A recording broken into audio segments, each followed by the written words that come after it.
Let's give an outline of the talk first. I'll first say a few very short slides about black holes and information, because I think everybody knows it. And then what I really want to convey is that there seems to be, at least to me, a difference between weak scrambling time and strong scrambling time. So scrambling time is something that people have looked at black holes recently, and people have got a lot of different definitions. And there's at least two very distinct ones, and I want to give an argument that fast, strong scrambling, first, I don't see any evidence that black holes have fast, strong scrambling times. All the evidence that they have fast scrambling times just applies to the weak scrambling times. And second, I want to argue that fast, strong scrambling times implies non-standard physics. And if I have any time at the end, which I suspect I won't, I want to give some very far out speculations. So, black holes, I'll be talking about Schwarzchild black holes, which are ones that have no charge or spin. And what is this?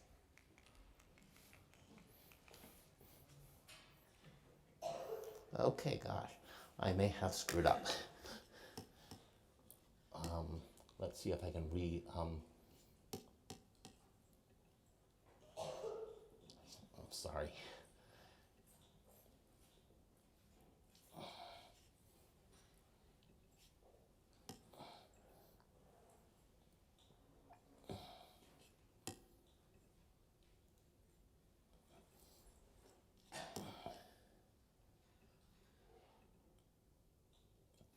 Okay, and this seems to have all the pages on it, so I don't know what happened. Okay.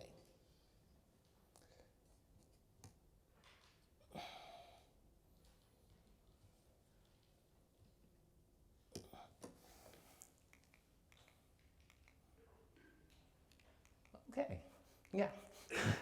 So we're going to be using natural units, of course, and the first indication of black hole thermodynamics was that surface area always increases, and then Bekenstein gave a bunch of arguments for why the entropy of the black hole should be 4 pi m squared, so proportional to the area of the horizon. And then, there was still a problem with this because things with finite temperature should radiate, and Hawking explained why black holes radiate. So now black holes are really thermodynamical entities and seem to be consistent with standard thermodynamics. And now, once black holes were known to radiate, there's a black hole information paradox that says that once any information is thrown into a black hole, general relativity says it can never come out. So if a black hole evaporates, then the information is destroyed. And quantum mechanics says that physics is reversible, so information can never be destroyed.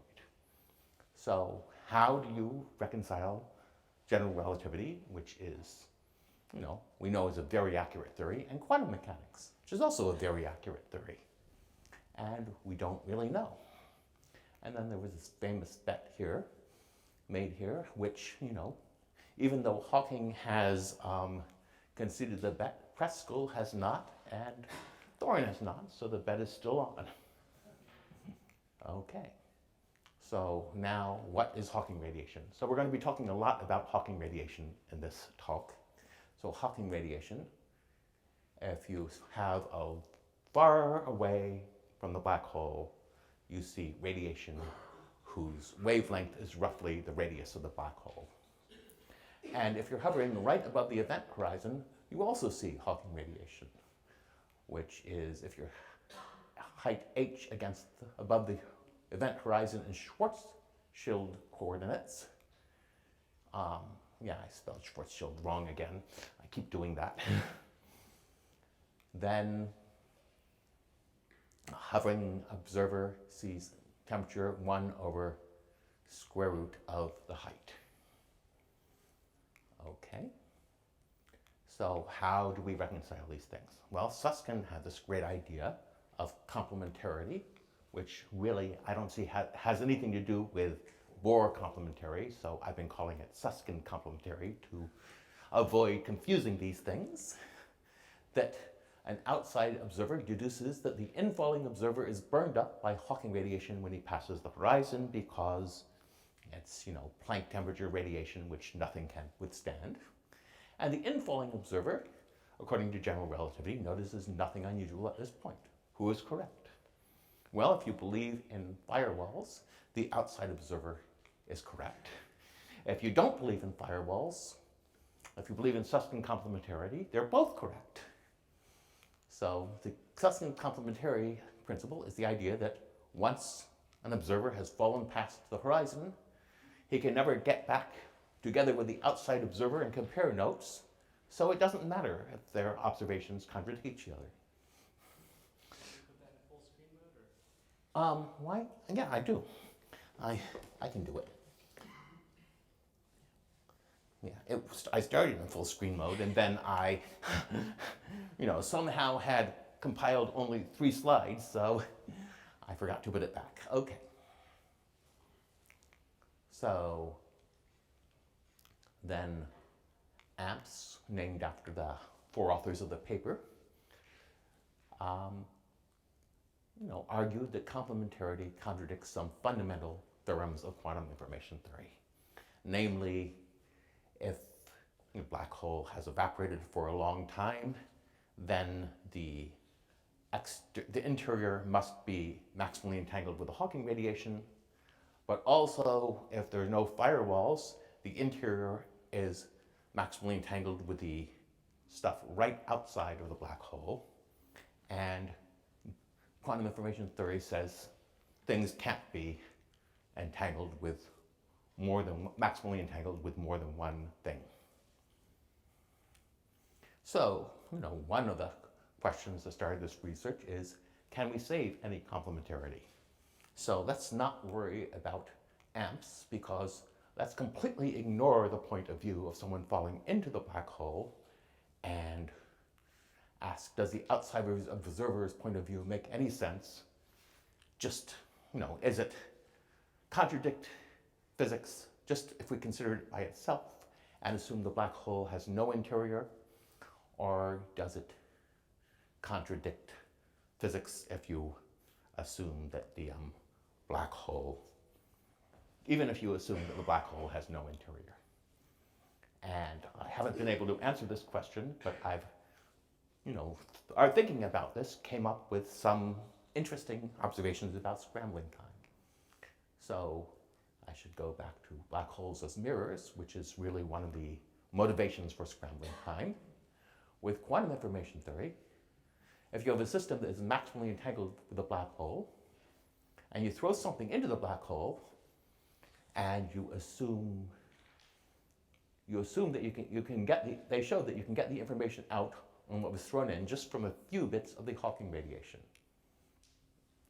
But they needed to make an assumption to that is, well, first, if you start with a black hole you know the state of, and you wait for half of the information to escape from it, assuming that evaporation is unitary, the Hawking radiation you collected is now maximally entangled with the black hole. Now Alice is going to throw a qubit into the black hole. And if you wait for the scrambling time, which distributes the black hole information uniformly through the black hole so that the Hawking radiation picks some random bit of the information to collect to escape, then you can do a measurement that gives you information about what was thrown in. And so that's a general property of systems which are maximally entangled and where the information that comes out is random with respect to the information that is thrown in. So they argued that suppose you want to test the complementarity principle. Bob throws in information, waits for the scrambling time until he recovers the information, and then jumps in hoping to catch up with the information he's thrown in. If he does, he's duplicated the information and thus violated the no cloning theorem, and you have a fundamental contradiction in physics. So let's hope that he can't catch up with the information he's thrown in. And indeed, Hayden-Preskel says that he can't. If he waits more than order m log m time, where m is the mass of the black hole, and this is measured in Planck times, he can never catch up with the information he's thrown in. And an easy lower bound on the scrambling time shows you need to wait at least m log m time. So what is scrambling time? Well, so the Preskel-Hayden paper started people thinking about scrambling time, and a whole bunch of different definitions have been proposed now. One is the time it takes for the out-of-time order correlation functions to equilibrate. And another is the time it takes, suppose you take your black hole and you start it in some, divide it into two roughly equal halves, or two halves, doesn't matter whether they roughly equal or not, two arbitrary halves, and you start it with a pure state where half one is nearly pure and half two is nearly pure state. So you're not going to be able to start it in an arbitrary pure state because the boundary between the two halves needs to have some entanglement across it, but you can presumably start it in some nearly pure state. And then you want to ask, how long does it take to become nearly maximally entangled if you start it in some arbitrary product state? Well, obviously, not obviously, but it's easy to show that time 2 is at least as large as time 1.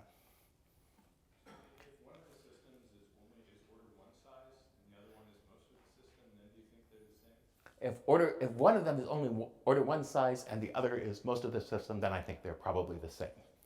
And in fact, Sakino used a third definition where, okay, it's not quite that, but it's close to that. If they're the same, it's more like LIGO, right? Like you're taking two, then dropping a diary. Right.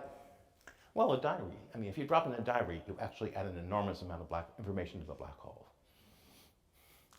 The only way to add one bit of black information to a hole is irradiated with, at least I should say, the only way I can think of to add one bit of black information to the black hole is irradiated with a wavelength which is close to the radius of the black hole. So a fourth definition is based on the tripartite mutual information. I think that's more like 2. And the moral of this talk should be that there's no reason that 1 should equal 2. So, so this is what I just said. And, Benny Yoshida and Alexei Kitaev showed that definition 1, the out-of-time order correlator, is enough for the Hayden protocol. So the Hayden-Preskel protocol will work if you just wait for the out-of-time order correlation functions to equilibrate. So that, there are some good reasons that should be m log m, although, I don't think that's actually, I think that's, and with Aram Hero, Linghan Kong, Ziwen Liu, and Saeed Mehraban, with a paper that we hope to post on the archive soon, I have a toy model where we show that this can be order m log m, and this can be order m squared, not for black holes, but for a graph which has roughly the structure of the causal space around black holes. Is that for A and B being a roughly equal size? Yeah. And can you generalize it if A is much smaller than B? Well, so the general thing will be that the scrambling time is at least the, okay. Yes, we can, but let's see, I need to think about this. The scrambling time will need to be at least the size of A squared.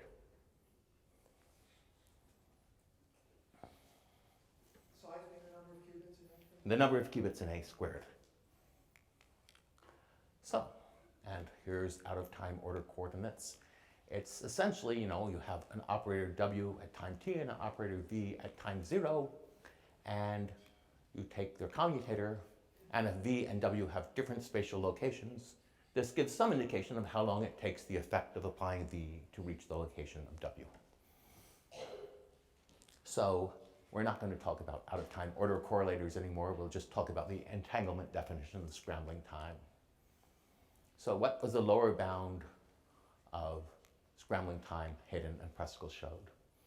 Well, if you have a system with radius r, well, clearly you need r over c time for information to pass from one side to the other, unless you believe in some kind of magic which violates general relativity. I mean, maybe I shouldn't call it magic, I should call it non-standard physics that violates general relativity, but yeah. So black holes, this means the scrambling time has to be at least order m because the radius is twice the mass. And Hayden and Preskel showed a lower bound of order m log m. And what happens if you throw a small amount of mass into the black hole? Well, the black hole starts vibrating in one of its quasi-normal modes, and then eventually decays. And these quasi-normal modes decay in time order m log m. So that means that, if you throw some mass in, it's not going to be equilibrated until m log m. And then if Alice jumps in and Bob waits order m log m time, Bob will never be able to catch up with Alice because this is the amount of time. If you wait that length of time, you can show you can never catch up with someone inside unless you can accelerate at faster than the Planck acceleration, which we assume is not possible in physics. So this calculation seems to support complementarity. Okay, so Sakino and Susskind took the, a weak version of scrambling and conjectured that black holes actually do scramble in order of n log m time and are the fastest scramblers in existence. And as one piece of evidence, they said that it takes m log m time for black holes to equilibrate after some disturbance. But I don't think this should really I don't think this is really strong evidence. Suppose you drop a dye into a pitcher of water. Well, the water level equalizes in a matter of seconds. Well, it takes much longer for the dye to diffuse evenly through the water because the change in water level is driven by an energy difference and the diffusion of the dye is not.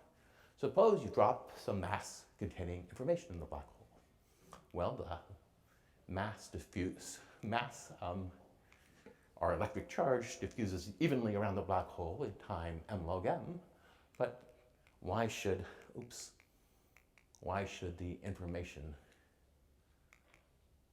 diffuse in the same amount of time? Okay. Now, ADS-CFT, it gives you another possible reason that fast scrambling should exist, because ADS-CFT is a correspondence between conformal field theory and anti-de Sitter space. So you can show that out-of-time order correlation functions in CFT equilibrate in time m log m, and this means that they should equilibrate in m log m in time in the ADS as well. So there should be fast scrambling on ADS side of the conjecture, at least for OTOC functions. But again, this doesn't say anything about the strong scrambling conjecture where we want the entanglement to equilibrate, because we don't know. I don't believe anyone has shown that entanglement equilibrates in time m log m in the conformal field theories.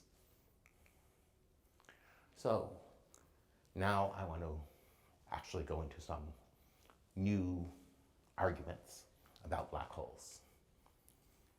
So we ask whether from the outside observer's point of view, there's a consistent explanation of physics that makes sense when nothing falls past the horizon. And we're also going to assume that low energy physics looks more or less like the physics we know. And finally, we're going to assume that general relativity looks like the general relativity we know, and that the causal structure of space-time doesn't violate it for some weird reason. So now, if you look at a black hole, there's the smallest circular orbit of a photon, and everything inside it is called the photon sphere. And if you start inside the photon sphere, either you escape to infinity or you fall into the black hole, but there's no stable orbits. In fact, there's no orbits at all. And this orbit is unstable. Not that it matters to this talk. So Susskind, I believe, defines something called the stretched horizon, which is just the horizon that is just outside the horizon, event horizon. So there might be, in fact, there is Planck scale physics, which we know nothing about, taking place in the stretched horizon, at least from the point of view of an outside observer who believes that there is Hawking radiation of Planck scale temperature going on in there. But once you get a very short distance from the stretched horizon, everything is low energy physics, which we should understand. And let's see, there's something else I wanted to say. Yeah, so the other thing we should note is that the Hawking radiation in the stretched horizon really has to be mostly virtual photons, because if it's real photons, there are m squared photons here, and the mass is only m, so if these photons have any real mass that are the Hawking radiation, then we have a contradiction. So all of these Planck scale radiation has to be virtual, and it's not photons, and it's not real radiation until you start hovering outside the event horizon, and once you start hovering outside this event horizon, your acceleration makes some of this virtual radiation real, it interacts with you, and it kills you. But virtual radiation can carry information, and it can do all sorts of interesting things. So that brings us to this slide. What carries the information to scramble it? So somehow, if we believe the out-of-time order correlation functions are m log m, information must get from here, where we dropped the diary, Alice's diary in, over to the other side in time m log m. Well, if you try to travel within the stretched horizon, where there's unknown physics, if you believe general relativity, it will take you m squared time to get all the way around from this side to this side. So the information has to travel outside the stretched horizon. And outside the stretched horizon, the only thing we know about that can carry information is Hawking radiation. And it doesn't really matter that it's virtual, it can still carry information from the outside observer's point of view. So we'll assume that the Hawking radiation carries the black hole information and scrambles it. So now what do we do? So here's our argument. What we're going to do is we're going to take the photon sphere and divide it into cells, so that each cell, so we're going to assume that there's an outside observer viewing this, and he organizes the division into cells so that the cell from one side of the order, time taken from one side of the order of the cell to the other and going back, takes time order m from his point of view. So all of these cells are, take the same time to cross from his point of view. Which if you look at someone inside the cells, the cells near the horizon are much, much smaller because time is dilated near the horizon. But these cells are all, it looks on this picture like the cells are getting flatter and longer near the horizon, but that's an artifact because I drew this picture in Schwarzchild coordinates, and Schwarzchild coordinates are very distorted. If you look at the standard, I should have put the standard picture of, Schwarzchild looking like a funnel, And then you will see that the cells are all roughly cubical. Okay. So now from the outside point as observers, each of these cells is filled with Hawking radiation. And there's formulas for how much information is contained in thermal radiation. And if you use these formulas, the number of qubits contained in any cell is order of 1 qubit. And there are alpha times A cells altogether, and the vast majority is near the event horizon. So we know that there are A bits of information contained in the black hole, and now we have alpha A cells, and this constant alpha depends on when you start cutting off the cells near the event horizon, so it's not really determined by physics. So within a constant factor, the amount of radiation, information carried by Hawking radiation is the amount of information in the black hole. And here are the details of the subdivision, which I don't know if we really need to go into them.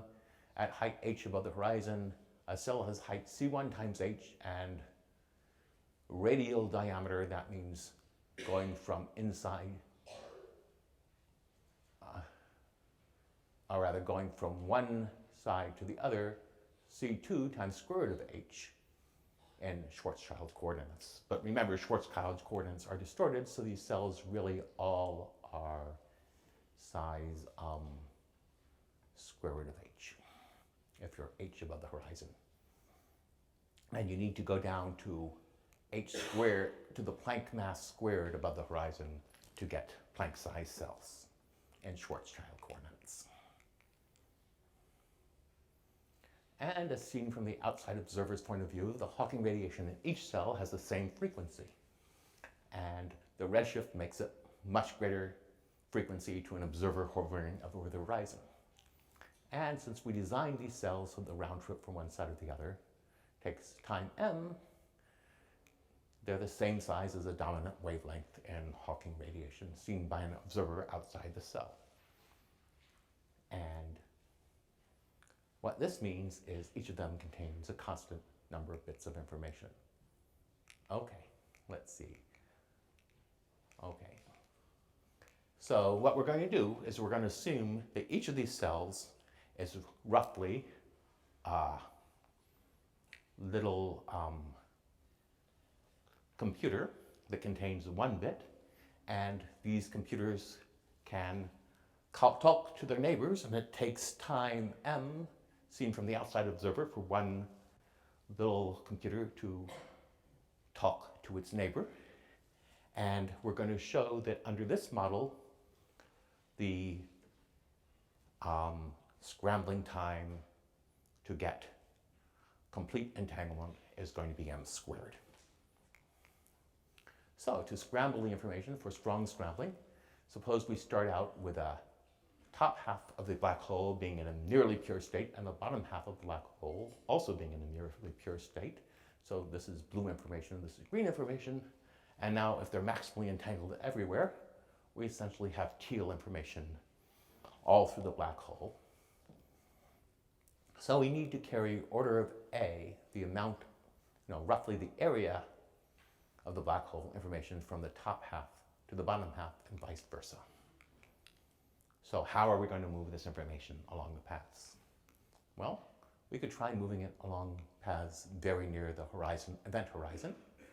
And the number of cells each of these paths crosses is order of m, because there are m cells around the event horizon. And so,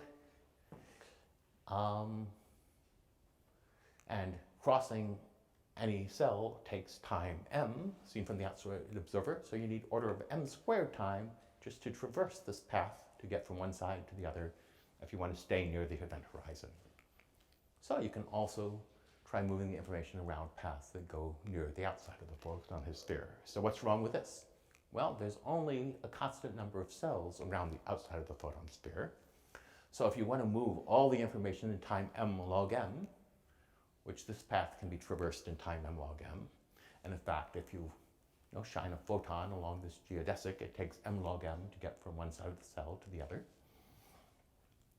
Well, you want to send m squared information from this side of the black hole to this side of the black hole, and there's a bottleneck of the outside of the photon sphere where there's only a constant number of cells.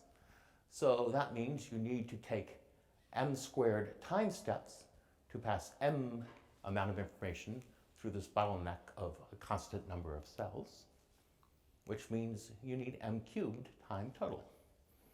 So this doesn't work either. Had you taken one of the systems to be small, then you wouldn't have worried about the bottleneck, right? That's right. If you'd taken one of the systems to be small, you wouldn't have worried about the bottleneck, and so you actually could do this. And in fact, if you drop marble into a black hole, it equilibrates in time m log m, which means the information about how much mass you dropped in certainly gets distributed around the black hole in time m log m. So if you drop a photon into the black hole, the amount of information in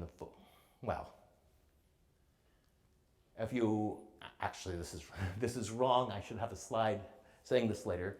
But if you just want to get one bit from here to here, that's no harder than getting the amount of mass you dropped in from there to there, because the amount of mass is a logarithmic number of bits. So there's nothing that prevents you from getting log m bits from here to here in time m log m. It's not log m squared? What? It's not log m squared? What's log m squared? Well, Oh. Yeah, naively, when you do one of these trajectories, it gives you a term in the Hamiltonian that couples those two guys, right? Right. But then what I thought quantum circuits tell you is that if I give you a Hamiltonian with, few body interactions coupling all the qubits, then I still need a log m to scramble. But then Right. here you're saying there's an overhead of an additional log m, so it sounds like it's log m squared. But if you take log m time, you can pass, it takes log m bits to get from here to here, and there's a bottleneck that you can only pass one bit, say, through the outside of the photon sphere at a single time step. But if you have log m time, that lets you pass log m bits through the outside of the photon sphere, and that lets you take m log m time. And that's useful because, if you drop a marble into the black hole, the mass of the marble is roughly log m bits, and that has to be scrambled through the entire black hole in m log m time, and it scrambles. Of course, if you drop a marble into the black hole, you probably do something to the Hawking radiation, although, yeah. So you probably have extra Hawking radiation when you drop a marble in. So your risk curve was some projection of a non-geodesic from the past horizon to the future horizon, some angular direction? Well, this is a projection of a geodesic from the past horizon to the future horizon. Well, not that it matters whether it's a geodesic or not. The argument still works. But this was supposed to be a geodesic, and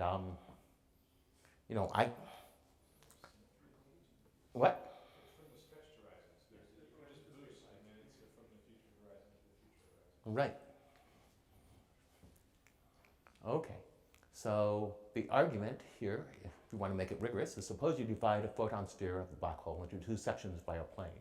Well, this is the cross section, and only one bit can go through each cell of this cross section in time m, which means m squared bits are going to take m time to go through this cross section, which means you need order time m squared to get entanglement from one side of the black hole to the other. And that's really the end of the talk. I mean, speculation, maybe the scrambling time really is order m squared. Maybe for some reason unitarity breaks down, or locality breaks down, or stuff. And, what are the possibilities? Well, one, there's unknown physics everywhere The universe is massively non-local, even in low energy regimes, and the only way to understand it is to figure out what the CFT is and the ADS CFT correspondence, and use that to deduce the picture physics of a universe. And I really think this idea is not something I want to be true. And another thing is the unknown physics is confined to the stretched horizon, and somehow we have non-locality just in the stretched horizon. But, you know, maybe space does something really weird near the black hole horizon. And the other possibility is the strong scrambling time really is m squared, and it's just the weak scrambling time that's m log m. Okay, thank you.